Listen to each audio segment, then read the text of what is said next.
الحمدللہ رب العالمین والصلاة والسلام علی حبیبہ محمد وآلہ وصحبہ اجمعین۔ اعوذ باللہ من الشیطان الرجیم، بسم اللہ الرحمن الرحیم۔ نئے سال کا بجٹ تقریباً سر پہ ہے اور غالباً جون کے پہلے یا دوسرے ہفتے میں اس کا اعلان بھی ہو جائے گا، اور بجٹ پر کسی بھی ملک کے آنے والے سال کے حالات کا بہت بڑا مدار ہوتا ہے کہ اس میں لوگوں کو کیا آسانیاں ملیں گی یا کس قدر مشکلات آئیں گی، یا ملک کی حالات اس کے مطابق سنورتے اور سدھرتے ہیں۔ دنیا میں جو ایک لہر دہشت گردی کی آئی ہوئی ہے، اس میں علاوہ دوسرے اسباب کے ایک سبب یہ بھی ہے کہ لوگوں کے پاس ذرائع آمدن معقول نہیں ہیں اور فاقوں سے اور افلاس سے تنگ آ کر بھی جرائم کی طرف راغب ہوتے ہیں۔ ان سب چیزوں کا سدباب بجٹ ہی کرتا ہے۔ ہم نے 2001 کے بجٹ میں ایک تجویز دی تھی، اور وہی میں آج پھر دوبارہ عرض کرنا چاہتا ہوں کہ بجٹ آخر کہاں سے آئے گا، اخراجات کہاں سے پورے ہوں گے۔ بجٹ ملک کے لوگ ہی ٹیکس دیتے ہیں اور اسی سے پورا ہوتا ہے، اور ملک کی جتنے اخراجات ہیں اس پہ آتے ہیں، لیکن اسے بہت سی بہتر صورت میں تبدیل کیا جا سکتا ہے۔ ہمارے ہاں مثلاً ٹیکس کا جو نظام ہے، اس میں ایک تو بڑی عجیب بات یہ ہے کہ ایک ہی چیز پر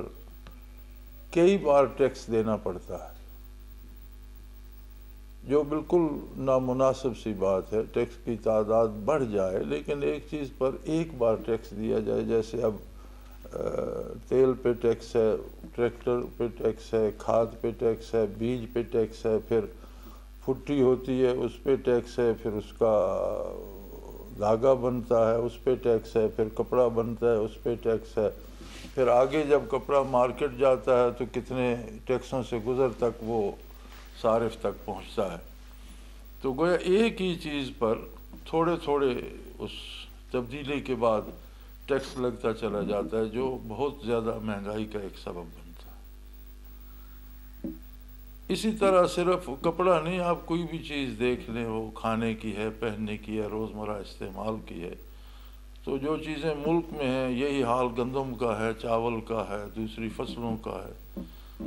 تو اگر کسی بھی چیز پر ایک دفعہ ٹیکس لگ جائے تو ہونا یہ چاہیے کہ اس پہ دوبارہ ٹیکس نہ لگے، وہ رسید کافی ہے کہ ہم ایک دفعہ ٹیکس دے چکے ہیں۔ لیکن اس طرح جو گورنمنٹ کی آمدن ہے اس میں بہت چھاٹ پھال ہوگی۔ گورنمنٹ کی آمدن جو محصولات کی ہوتی ہے، ٹیکس سے آتی ہے، یا ٹیکس کے علاوہ کچھ چیزیں ہوتی ہیں، سرچارج وغیرہ، یا اس طرح کی سرکاری آمدنی کا بڑا حصہ تو ٹیکس ہی ہوتے ہیں، یا پھر بیرونی امداد ہوتی ہے جو دو طرح کی ہوتی ہے، یا تو قرض ہوتا ہے یا پھر وہ ترقیاتی کاموں کے لیے ہوتی ہے، یا پھر حکومت بعض اوقات اپنے بینکوں سے بھی قرض لے لیتی ہے اسے پورا کرنے کے لیے۔ ہم نے تجویز یہ دی تھی کہ اسلام نے جو ٹیکس عائد کیے ہیں، اگر ان میں باقاعدگی لائی جائے تو بہت سا حصہ جو حکومت کی آمدنی کا ہے وہ ادھر سے پورا ہو جاتا ہے۔ مثلاً یہ 2000 کا تخمینہ ہم نے لگایا تھا کہ اگر زکوٰۃ کی رقم کو مرکزیت دی جائے، جیسے نبی کریم صلی اللہ علیہ وسلم کے زمانے پاک میں ساری زکوٰۃ مرکز میں جمع ہوتی تھی، اور حضور اکرم صلی اللہ علیہ وسلم اسے مختلف امور پہ لگاتے تھے، جن میں ملکی امور اور دفاع تک بھی شامل ہے۔ دفاع پہ بھی خرچ ہوتی تھی اور غریبوں کی امداد پہ بھی خرچ ہوتی تھی، نئے مسلمان ہونے والوں کو جگہ دینے کے لیے یا انہیں اکاموڈیٹ کرنے کے لیے بھی خرچ ہوتی تھی۔ تو اگر آج بھی زکوٰۃ اور عشر اور ان چیزوں کو یکجا کیا جائے تو تو یہ ایک تخمینہ میرے پاس ہے جو 2000 کا ہے کہ زمین کا عشر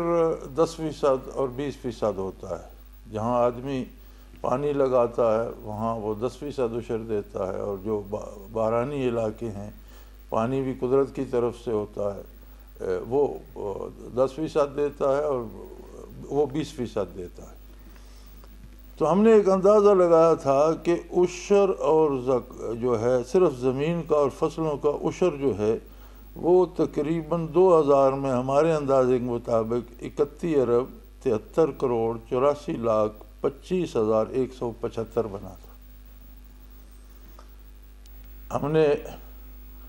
مختلف صوبوں کا سروے کر کے، چاروں صوبوں کا، اور زمین کی صورت اور آمدن اور فصل دیکھ کے یہ تخمینہ لگایا تھا.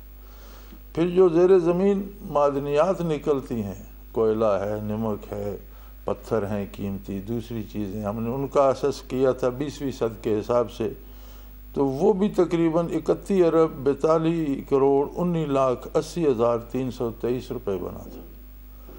اسی طرح ہم نے ملک میں ٹرانسپورٹ کا اندازہ کیا تھا جو آج بہت زیادہ بڑھ چکی ہے اس وقت سے،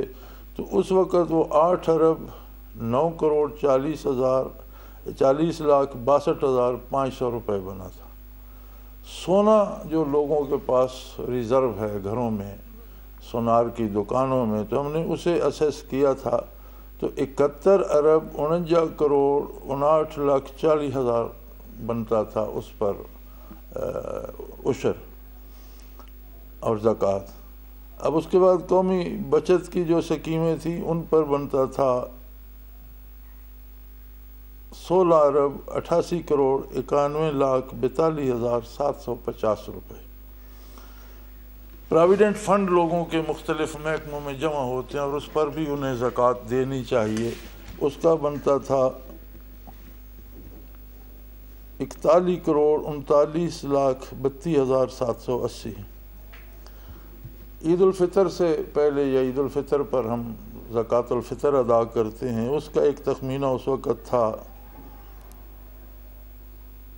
3 ارب 16 کروڑ 81 لاکھ 55,000. تجارتی اور مالیاتی اور صنعتی اداروں کا ہم نے اندازہ کیا تھا تو وہ 1 ارب 86 ارب 13 کروڑ 76 لاکھ 40,010 روپے بنتا تھا. قربانی کی کھالوں کا ہم نے اندازہ کیا تھا تو وہ 3 ارب 90 کروڑ بنتا تھا 2000 میں، اور یہ ٹوٹل رقم بن جاتی تھی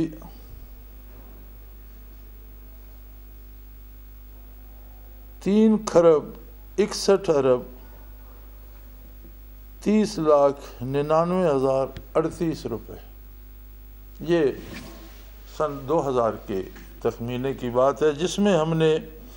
بہت سے ایسی چیزیں تھیں جن کا ہم اندازہ نہیں لگا سکے تھے. مثلاً لوگوں کے پاس جو نقد روپیہ ہے اس کا ہمیں اندازہ نہیں تھا کہ اس پہ کس کے پاس کتنا ہے. ہوٹلوں کی آمدنی کا اندازہ اس میں نہیں ہے. تنخواہ داروں کی آمدنی اور اس پر کتنی زکوٰۃ ہے اس کا اندازہ اس میں نہیں ہے. چھوٹے کارخانے اور اشیاء صرف کی دکانوں کا اندازہ اس میں نہیں ہے. دکانوں اور مکانوں کا کرایہ جو لیتے ہیں وہ اس میں اسیس نہیں کیا گیا.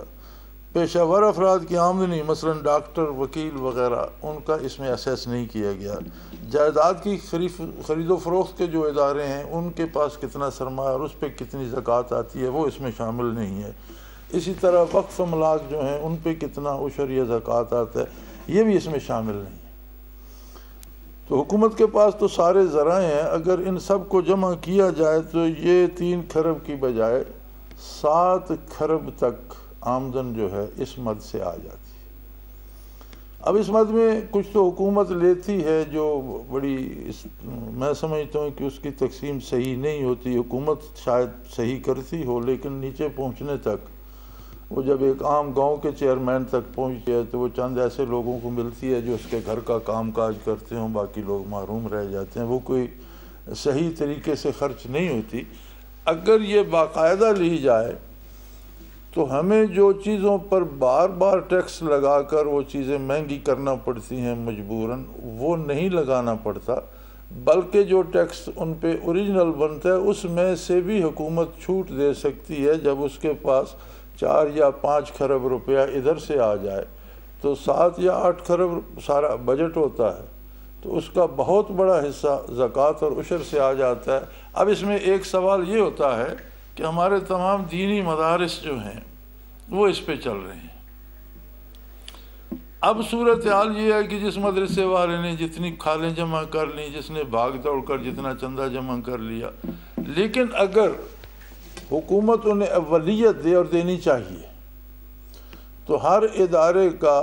اندازہ جو ہے خرچ کا، اس کی جو ضروریات ہیں، اس کی عمارت کی تعمیر یا اس کی مرمت یا بچوں کی رہائش یا ان کا لباس یا ان کا کھانا پینا، ان کی کتابیں، اساتذہ کے اخراجات، ان کی رہائش، یہ سب ڈال کر بھی اگر یہ 7 کھرب بن جائے تو 1 کھرب چلا جائے گا، 2 کھرب چلے جائیں گے، تو باقاعدہ انہیں دی جائیں اور انہیں چینلائز کیا جائے، اور اس کا بھی آڈٹ اینڈ اکاؤنٹ، اس کا حساب کتاب رکھا جائے، پتہ چلے کہ اس مدرسے کو اتنے پیسے ملے، اتنے بچے یہاں سے پڑھے، اتنے اساتذہ نے کام کیا، اتنی اس کی عمارت ہے، تو ان کا حق بنتا ہے کہ انہیں اولیت دی جائے۔ لیکن اگر 2 کھرب بھی وہ لے جاتے ہیں اور 5 کھرب روپیہ سرکاری خزانے میں بچ جاتا ہے جو ملک کی ساری ضروریات پہ خرچ کیا جا سکتا ہے، اس پہ ہماری جو شرعی کورٹ ہے اس نے بھی بحث کی تھی، اور اس میں بھی ہم انوالو ہوئے تھے اور ان سے پوچھا تھا، تو انہوں نے جو فیصلہ یا مشورہ دیا تھا وہ یہ تھا کہ جو غیر ملکی سود ہم ادا کرتے ہیں اس میں یہ عشر اور زکوٰۃ کی رقم دینا جائز نہیں ہے، باقی تمام امور میں دفاع میں خرچ کی جا سکتی ہے، اور ملک کے ساری ضرورتوں پر کہ آپ حکومت کے ادارے چلانے پہ خرچ کرتے ہیں، اسپتالوں پہ خرچ کرتے ہیں، غریبوں کی امداد پہ خرچ کرتے ہیں، جتنے ملکی امور ہیں ان پہ خرچ کی جا سکتی ہے۔ میری ذاتی رائے میں اگر اس زکوٰۃ کو سنٹرلائز کیا جائے تو بجٹ کا بہت بڑا حصہ ادھر سے آ جاتا ہے، اور جتنا حصہ ادھر سے آتا ہے دوسری طرف پبلک کو ریلیف دی جا سکتی ہے، اور اگر 2/3 بجٹ کم ہو جائے تو اس کا اندازہ آپ کر لیجئے کہ جو ٹیکس ملک پہ لگے ہوئے ہیں، جو سامنے ہیں یا بلا واسطہ ہیں یا بال واسطہ ہیں، بہت سے انویزیبل ٹیکس ہیں جو بال واسطہ ہیں جن کی سمجھ نہیں آتی، لیکن چیزوں پہ ٹیکس لگتے لگتے آخر جو پروڈکٹ نکلتی ہے اس پہ سارے جمع ہو جاتے ہیں۔ تو اگر 2/3 ان میں سے کم کر دیے جائیں تو آپ دیکھیں کہ جو روٹی 2 روپے کی ملتی ہے وہ روپے کی 2 روٹیاں ملنے لگیں گی، عام آدمی کو اتنی سہولت ملے گی، اور جتنی سہولت عام آدمی کو یا ورکر کو ملے گی اتنی زیادہ وہ محنت کرے گا، اتنی زیادہ پروڈکشن ہوگی، اس پہ اتنی زیادہ آمدن، پھر اس مد میں بھی جتنی پروڈکشن ہوگی اتنی زیادہ آمدن بڑھتی چلی جائے گی۔ تو میری نظر میں ایک تجویز یہ ہے، ہم نے اس کو اس وقت گورنر صاحب کو بھی پٹ اپ کیا، جنرل صفدر اس وقت گورنر پنجاب تھے، تو انہوں نے حکم دیا کہ یہ کس طرح سے اس کو کلیکٹ کیا جائے، آپ ایک سسٹم بنا کر دیں۔ چنانچہ ہم نے